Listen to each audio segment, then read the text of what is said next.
জীবনে ভোট দেই না, ইনশাল্লাহ আমাদেরকে কেউ এই গণতন্ত্রের ভোটে নিতে পারবে না ইনশাল্লাহ। এটা মেম্বার থেকে বললাম।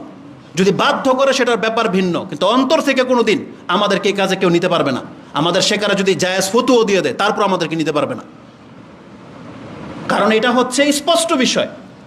তারা যদি ক্ষমতায় যায়, আমাদের মানহাজ কি? রাষ্ট্রের নায়ক যেই হয়ে যাবে, আমাদের মানহাজ কি? সে জালেম হলেও তাকে আনুগত্য করতে হবে, এটা না? তাহলে এরা যদি যায়, চরমনায় যায়, যেতে পারে, আমরা কোনোদিন তাদের বিরুদ্ধে কোনো মুখ খুলবো না, তাদের চরিত্র নিয়ে কোনো কথা বলবো না। কিন্তু আকীদাগত কোনো ভুল হলে, ইসলামের খেলাফ কোনো কিছু বললে আমাদেরকে মুখ খুলতেই হবে। যেটা আমাদের সালাফরা করেছে, তাদের কল্লা চলে গেছে। আহমদ ইবনে হাম্বলকে জেলখানায় বন্দী করা হয়েছে শুধু কোরআনকে আল্লাহর কালাম না বলে, কোরআন আল্লাহর সৃষ্টি বলাকে বাধ্য করার ক্ষেত্রে। তারপরও তারা মানেনি। তাহলে আমরাও ঠিক ওই টাইপের করতে হবে, কিন্তু কোনোদিন তাদের ক্ষমতা আমরা ছিনিয়ে নিতে চাই না। আপনারা যান না, ক্ষমতায় যাবেন, যান। আমাদের দাবি হলো যে আপনি শুধু ইসলামের রূপটাকে ব্যবহার করবেন না, অপব্যাখ্যা করেন না। যান, আপনি যে কোনো দলেরই হন, আপনি যান, ক্ষমতায় বসেন, আমরা তো প্রস্তুত আপনার আনুগত্য করার জন্য। এটা গেল একটা সাবজেক্ট। তাহলে আপনি নিজের কল্যাণ কামনা করেন, এটা আমাদের দাবি থাকবে। এই জন্য আপনারা যারা আমাদের বক্তব্য শোনেন, আমরা আপনাদেরকে বলবো, দেশের ক্ষমতা কারো না কারো হাতে তো যাবে, কিন্তু আপনার পরিচয় যেন মুসলমান হয়। আপনি একটা বাংলাদেশের পক্ষে কথা বলবেন, এটা যেমন একটা নৈতিক দায়িত্ব। আপনি যে কোনো ধর্মেরই হন, বাংলাদেশের নাগরিক হিসেবে বাংলাদেশের পক্ষে আপনাকে কথা বলতে হবে, এটা নৈতিক দায়িত্ব। আর আমরা যেহেতু মুসলিম, আমাদেরকে সর্বাবস্থায় কার পক্ষে কথা বলতে হবে? আল্লাহর পক্ষে কথা বলতে হবে। বাংলাদেশ থাকবে কি থাকবে না আমরা জানি না, কিন্তু আমরা যেই জমিনে থাকতে পারবো, আমাদের রুহ যতদিন বাকি আছে, আমরা আল্লাহর কথাই বলবো। এটা হইতে হবে আপনাকে।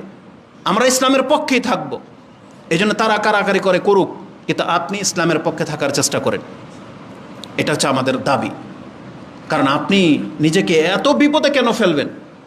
আপনি গণতন্ত্র করতেছেন, অনেকে তো অনেক হারাম কাজ করে না? হারাম ভেবেই করে, অপারগ হিসাবে করে। সুদ খায়, সেও লজ্জিত হয় যে আমি একটা খারাপ কাজে জড়িত। ব্যবসায় যারা ধোকামি করে, বাটপারি করে, তারাও লজ্জিত হয়। ও বুঝে যেটা আমি অন্যায় করতেছি। তাহলে আপনিও যদি গণতন্ত্রে লিপ্ত হয়ে থাকেন, আপনাকে এটা মেনে নিতে হবে যে আমি অপারগ, আমি আসলে পারতেছি না, আমি জানি এটা জুলুম, এটা অন্যায়। কিন্তু আপনি আল্লাহকে তাওয়াক্কুল করবেন না। আল্লাহর নামটাকে আপনি মূল্যায়ন করলেন না, এটা কেন হইল? তো একজন হাদিকে হত্যা করে দেওয়া যতটা অপরাধ, আমাদের মতো হাজার মাহমুদকে যদি হত্যা করে দেন, কিছুই যায় আসে না ইসলামের। কিন্তু আল্লাহ সুবহানাহু ওয়া তাআলা, এটা তো আপনার কদর করা উচিত ছিল। এটা কোন ধরনের নেতাগিরি? এই জন্য এই ধরনের নেতা থেকে মুখ ফিরান। বাঁচতে চাইলে মুখ ফিরান। হতে পারে আপনার ভাই, হতে পারে আপনার বাপ, হতে পারে আপনার দলের বহুত বড় কিছু, কিন্তু আপনি এই ধরনের আচরণ যাদের মধ্যে দেখতে পাবেন, মুসলিম হিসেবে আপনাকে নসিহা করব, সেটা যে দলেরই হোক না কেন, এই ধরনের ব্যক্তিদের কাছ থেকে দূরে সরেন। যারা আপনার ধর্মকে কদর করবে না, যারা আপনার দিনকে মূল্যায়ন করবে না, যারা আল্লাহ সুবহানাহু ওয়া তাআলার মর্যাদাকে খেয়াল রাখে না, তাদের কিন্তু ধার প্রান্ত আইসেন না। এটা হইলে আপনি কিন্তু ফেসে যাবেন কিয়ামতের মাঠে। আল্লাহ আমাদেরকে বোঝার তৌফিক দান করুন, আমিন। উপরন্তু আমরা আমাদের এই সব বিষয়গুলো থেকে অ্যাভয়েড করতে চাচ্ছি, কারণ আমরা অতটা যোগ্য না। আজকে পরিস্থিতিটা ঘটেছে, এটা শুধু একদিনের না। আজকে হাদি মরেছে, কালকে আরেকজন মরবে, কালকে আমি মরবো, তারপরের দিন মরবে, এর মরতেই থাকবে। বাংলাদেশে ওই ইনসাফ হবে না যেটা আপনি বসে বসে চাচ্ছেন। এর জন্যে মুহাম্মদ সাল্লাল্লাহু আলাইহি ওয়াসাল্লাম যে পন্থা অবলম্বন করে গেছেন, আমাদেরকে সেটা করতে হবে। সেটা কি? এক না একতন্ত্র, একজন লিডার থাকতে হবে ন্যায়ের পক্ষে।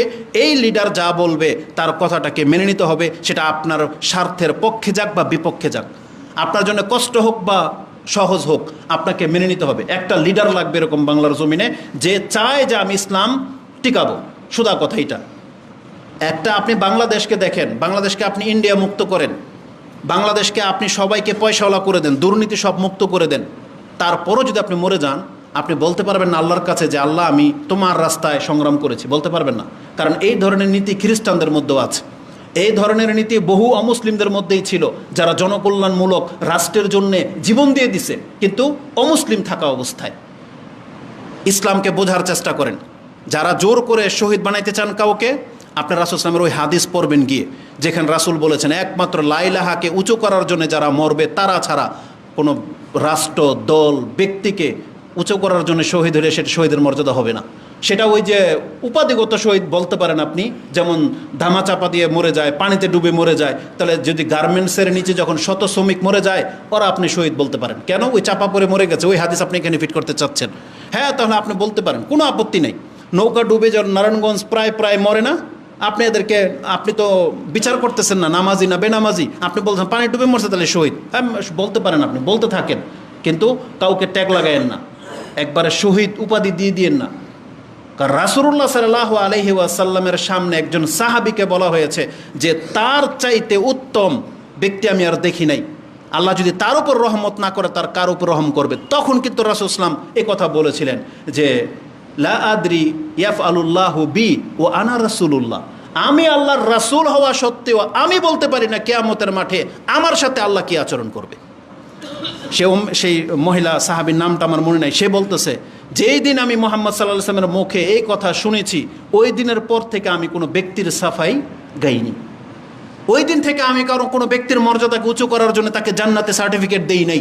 কারণ মুহাম্মদ সাল্লাল্লাহু আলাইহি ওয়াসাল্লামের মতন ব্যক্তি যদি এইভাবে সতর্ক করতে পারে যে আমি আল্লাহর রাসূল আর আমার সাথে কি করা হবে এটা আমি মুহাম্মদ বলতে পারি না, তার মানে আমাদের মধ্যে কোন ব্যক্তি আছে যে আপনি দুনিয়া থেকে সার্টিফিকেট দিয়ে দিবেন?